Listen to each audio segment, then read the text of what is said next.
Hello and welcome to Tech Latest by Nikkei Asia, where we bring you the freshest updates from the technology sector in Asia. Every episode, one of our reporters from the region will be filling us in on the tech news on their radar, from semiconductors in China to space travel in Japan to startups in Indonesia. From Nikkei Asia's Tokyo headquarters, I'm Alice French. In this episode, my colleague Jada Nagumo is talking to Kenji Kawase, our chief business news correspondent who's based in Hong Kong, about the roundabout but important link between Hong Kong's national security law and TSMC's new chip factory in the US.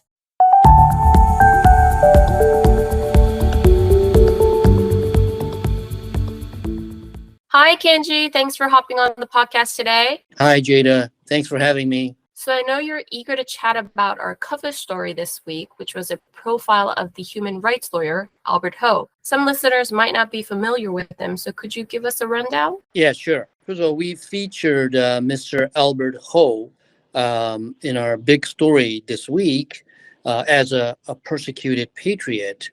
We did so because today, June 30th, marks the third anniversary of the Hong Kong national security law being imposed upon by China. NSL, which is abbreviated like that, national security law, is a law that is vaguely worded, but which criminalizes the act of secession, subversion, foreign collusion, and terrorism.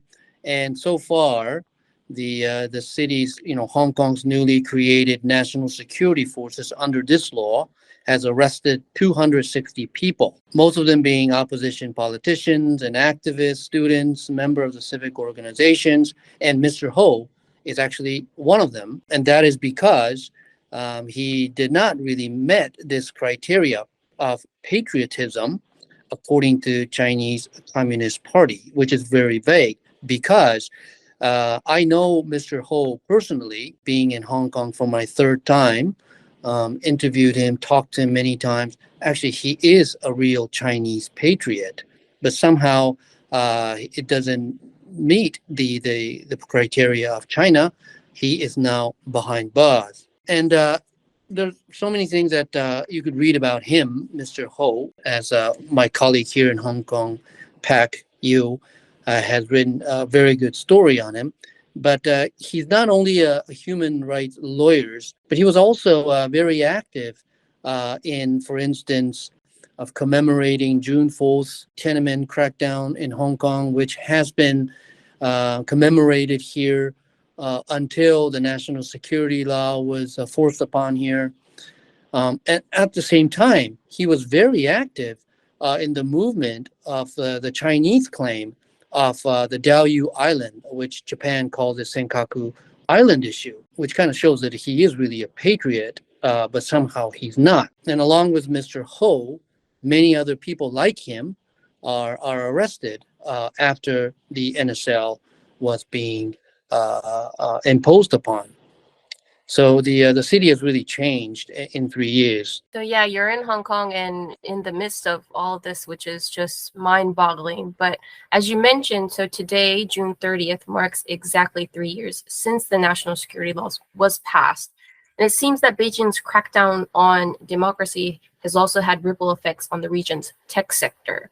Can you talk about that a little bit? Yeah, the NSL, the national security law, was imposed upon Hong Kong on June 30th under the legislation process being done in Beijing and put upon forced upon Hong Kong on the night of June 30th. And this is actually part of the big picture of President Xi Jinping placing national security as his top policy agenda. And by the way, there's another law called the anti-espionage law, which has been revised and will be put in effect on Saturday. This is in like the same context where China is putting national security at the very top. And in this big context of China emphasizing the national security is very prominent in the tech field. China has been trying to fortify itself under national security, and they are striving to be more self-sufficient in tech, and especially in chip making, which is the core of all that. And therefore, the top story that we feature in this week's newsletter, Tech Asia newsletter, is a story on TSMC's.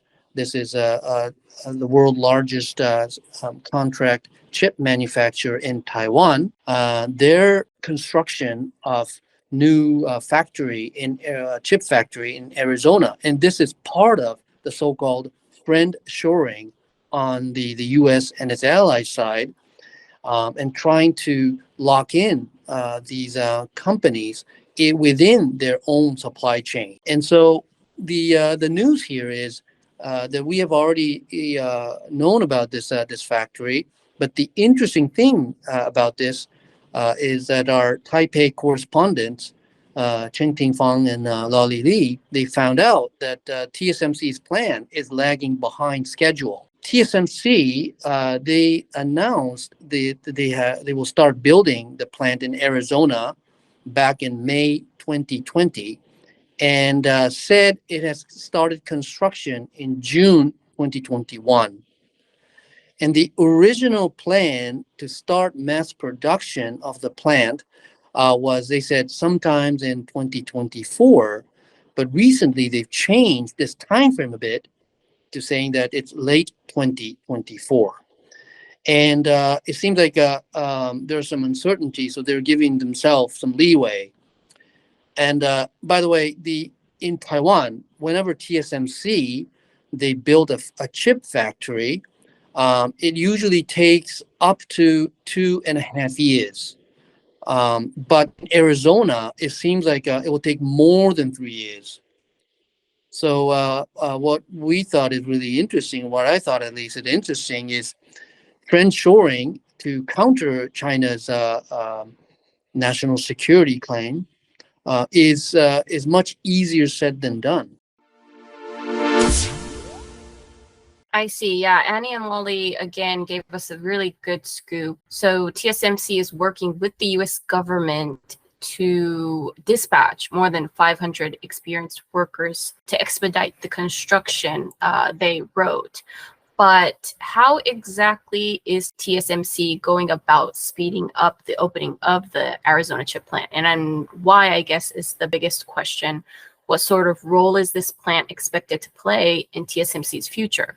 It seems like the reason behind this delay in schedule is the lack of workforce and lack of experienced workforce. And therefore, they wanted to send more than 500 workers, as you said, and trying to negotiate with the U.S. government for visas in order to get this plant moving, there's a construction moving.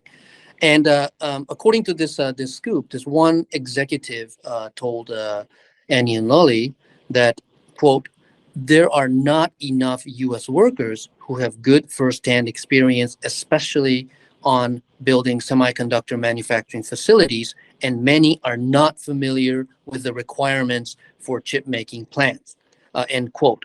And therefore, quote again, that has caused delays in multiple installation works, end quote, end quotation.